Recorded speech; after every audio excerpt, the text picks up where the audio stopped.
Welcome back to the Cobra Countdown here with Joe Amaral, one of the defensive captains for your Middleborough Cobras here in their 100th season. How's the team feeling going into this bye week? Obviously, first off, how did you survive last week? I mean, 100 degrees, 105, 110. What did you do that 4th of July weekend? I just was chilling out. You know what I mean? Nothing too crazy. Just Air conditioning. Yeah. Going outside was just not possible. Sand was a little too hot. Yeah, but I mean, how does the team feel going into this upcoming matchup? Obviously, you have a bye this week, but then you face Troy City. The team has to be feeling good. It's a good bounce back game against that. After that week 1 loss against Boston. Yeah, after the loss, we kind of, we came together and we improved on the things we needed to improve on. The things that we did well, we built on it. So going into that second game, we were a little bit more well-oiled of a machine. But we're riding the momentum, so it's feeling good. Well, what was the message in the locker room after that week 1 loss? Obviously, Tim talked about it where he was saying just wanted to challenge everyone, especially on the defensive side.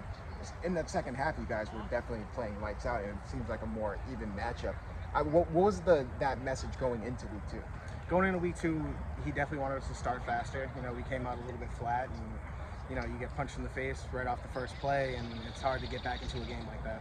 Yeah, of course. And I mean, what's the game plan going into this week 4 matchup against Troy City? Because obviously they mentioned how there's already a little bit of smack talk going on. They're talking about this. It's a big conference matchup. Yeah. What's the energy feeling like for both of these teams? We know some guys over there. The guys over there know us, so it's a familiar matchup. I think we just have to execute. As long as we execute more than they do, we'll be all right. And being that captain, we asked Evan earlier, I mean, what have you done to sort of be that leadership role in being a captain? What are some things that you've done personally that hopefully that they can follow along with?